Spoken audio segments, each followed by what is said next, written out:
eləyək ki, kapital qəbul etdi bunu. Nə edirik? Biz artıq kapitala pulumuzu ödəməliyik ki, onun qarşılığında bizə dollar versin. Bunun üçün daxil oluruq hesablama hesabından silmələrə. Yəni artıq biz pulumuzu çıxardacağıq. Bunun üçün əlavə etməni klikləyirsiniz və görürük burada artıq belə bir pəncərə açılır. Buradan gördüyümüz kimi bizdə valyuta yoxdur. Ona görə digər silmələrə klikləyirik. OK sıxırıq. Və indi artıq biz tariximizi dəyişək. Gəlin tariximizi dəyişək. 01/01/2025, daha doğrusu 2026. Çünki artıq biz elə bir valyuta ilə alışımızı 26-cı ildə elədik. Və indi digər hesablara ehtiyac yoxdur. Yəni təşkilatımız qalır, bank hesabımız qalır və uçot hesabımız da qalır. Deməli, burada nəyi dəyişəcəyik biz? Daxil olan nömrəni məsəl üçün yaza bilərik, hər hansı bir nömrə və yaxud da indi gəlin yazaq əsas alıcılar, yəni kim alırsa onu. Klikləyirsiniz bura, yenidən öz təşkilatınızı gördüyümüz kimi country oldu. Klikləyirsiniz alan country və kapitalı klikləyirsiniz və gördüyümüz kimi kapitalın avtomatik olaraq hesabı da düşdü. Və məbləği daxil edirik. Bildiyimiz kimi biz 1.70-dən götürəcəydik. Ona görə yazırıq 17.000 ki 17.000 götürəcəyik.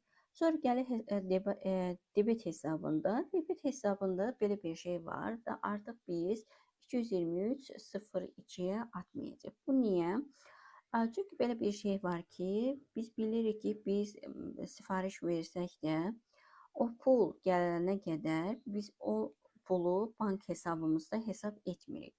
Yəni yolda olan pul kimi nəzərdə tutub. Bəlkə nəsə bir problem olar, bəlkə geri qayıtmaz və s. kimi. Ona görə də biz artıq ona yazırıq 222.02. Yəni bizim elə bir yolda olan pulumuz və bunu klikləsək xarici valyuta əldə edilməsidir. Və artıq gördüyümüz kimi kontragenimiz də çıxdı ki, kimdən götürürsən, yəni biz elə bir həmin kapital bank bizə gətirəcək onu.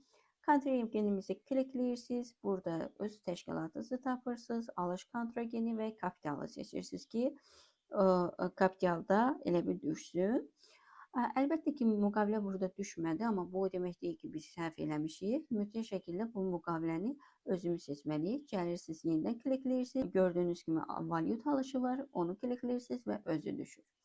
Ondan sonra gəlib pul vəsait hərəkət maddəsi var ki, ona da mütləq şəkildə bildirməlisiniz ki, siz bu pulu hara, niyə göndərirsiniz. Bu artıq vergiyədir ki, sizin bank hesabınızdan çıxan pulu elə bir hesabatın verirsiniz. Əvvəlcədən bildirirsiniz ki, nəyə görə bunu göndərirsiniz kapitala.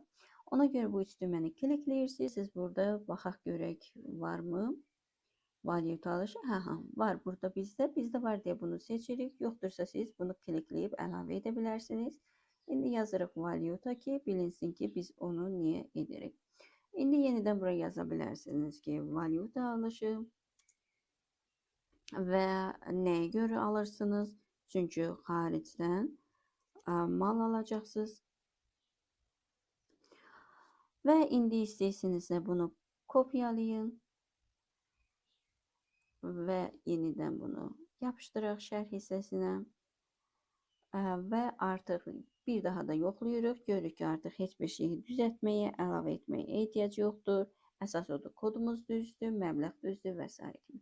Ondan sonra OK sıxırsınız və artıq biz elə bir kapitala dollarımız, 10.000 dollarımızı göndərdik. İndi isə gəlin elə təsəvvür eləyək ki, artıq kapital bank bizə pulumuzu köçürdür. Amma mütləq şəkildə biz həmin o pulumuzu öz dollar kartımıza köçürtməliyik. Bunu necə eləyəcək? Bank menyusuna gəlirsiniz. Hesablaşma hesabına daxil olmaları klikləyirsiniz. Gördüyümüz kimi hələ ki burada əməliyyat yoxdur. Əlavə etməyə klikləyirsiniz və belə bir pəncərə açılır. Xarici valyuta əldə edilməsidir. Onu klikləyirsiniz, OK sıxırsınız və belə bir yenidən pəncərə açılacaq. İlk öncə tariximizi dəyişirik, 01/01/2026 qoyursunuz. Sonra gəlir kartınızı mütləq dəyişin ki, gördüyünüz kimi burada AZN-dir, o dollar olmalıdır. Ona görə də bank hesabımızı klikləyirik və seçirik biz dollar bankı. Artıq burada aparılacağımız əməliyyat hamısı dollar olacaq. Gördüyümüz kimi avtomatik olaraq dollar hesabımızda düşdü bura. Sonra nə edirsiniz? Ödəyəni seçirsiniz. Bildiyimiz kimi ödəyənimiz bizim Kapital Bank idi. Ona görə üst düyməni sıxırsınız. Kontragenlər çıxır. Öz təşkilatınızı tapırsınız. Alış kontrageni və kapital. Sonra ödəyənimizi seçdik. Gördük ödəyəcəyin hesaba düşmədi. Çünki onu biz dollar formasında yaratmamışdıq. İndi kim ödəyəcəksə onun hesabı olur və buradan klikləyirsiniz. Artıq seçirsiniz onu. Yoxdursa əlavə etməni klikləyərək onun bank hesabınızı əlavə edə bilərik. Bu indi bizə vacib deyil. Bizə əsas vacib olan bu hissələrdir. Sonra gəlir məbləğimiz. Məbləğimiz bizim nə qədər idi? Bildiyimiz kimi biz kapitaldan 10.000 dollar pul istəmişdik. Ona görə də yazırıq məbləğimizi 10.000 dollar. Gördüyümüz kimi avtomatik olaraq bura düşdü. Yəni bunun hesablanmasına ehtiyac yoxdur.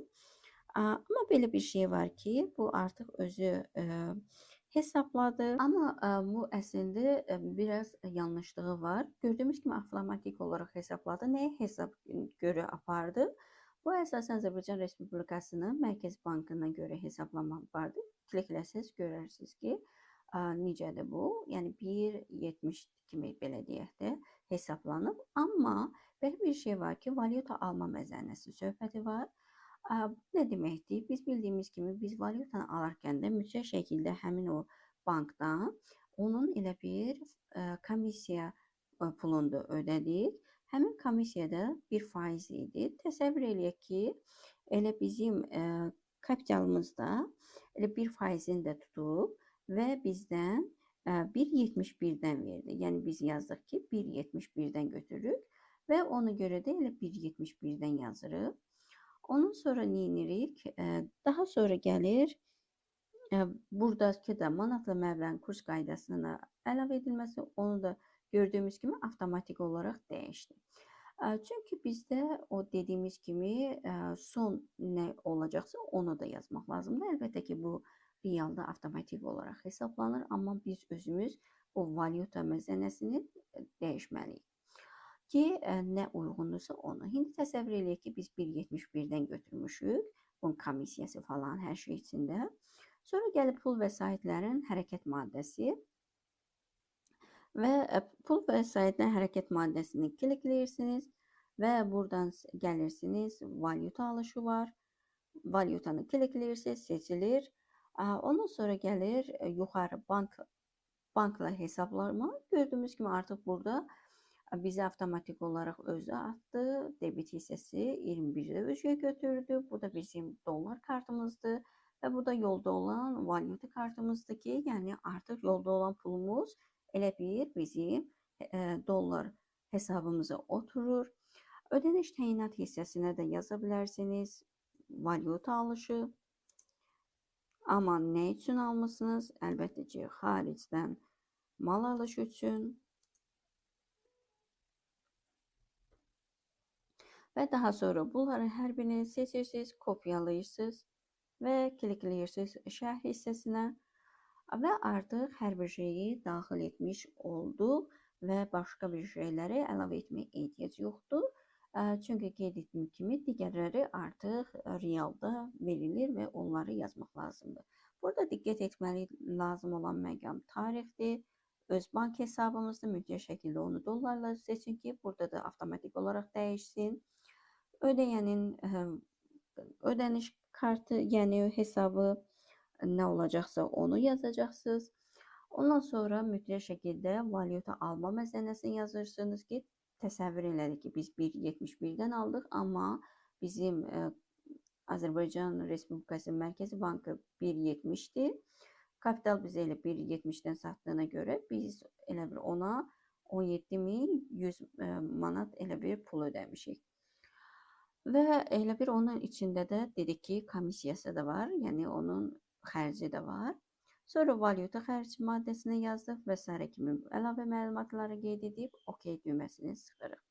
Və bununla da artıq biz bank hesabımıza məbləğimizi otuzdurduq, yəni köçürtmə etdik. Hesablarına baxaq, dövriyyə saldosunu klikləyək, formalaşdırmanı klikləyək. Və budur, görürük ki, məsəl üçün 2223 hesabımıza baxaq əvvəlcə. Düzdür, burada indi borc kimi yarandı. Ondakı biz artıq 100 manat elə bir yazmadıq. İndi gəlin elə onu düzəldək. Neyniyək? Bir əlavə də edək. Biz burada 17.000 pul ödəmişdik, amma komissiyasını ödəməmişdik. İndi gəlin elə ona da yazaq 17.100 manat ki, komissiya da içərisində daxil olsun ki, o borc kimi yazılmasın. Və OK sıxırıq və yenidən saldoya gəlib formalaşdırmanı klikləyirsiniz və gördüyünüz kimi avtomatik olaraq dəyişdi. Bu problem deyil. Biz sadəcə olaraq elə bir 17.000 ödədik, amma onun komissiyasını və məzənnəni bilmirdik deyə ona görə ola bilər. Artıq heç bir borcumuz qalmadı və artıq gördük ki, hesabımıza bu qədər məbləğ oturdu. Gəlin üstünə klikləyək, görək ətraflı məlumat üçün və budur artıq valyutasını görürük. Gördük ki, bu qədər məbləğ bizim hesabımıza oturdu. İndi gəlib elə hesablama hissəsinə də baxsaq, görürük ki, bu qədər məbləğ silinib bizim hesabımızdan, yəni valyuta alışına görə daxil olmasına da 10.000 dollar pul daxil olub. İndi növbəti dərslərdə artıq biz rahatlıqla həmin o sifariş verəcəyimiz malı ala biləcəyik.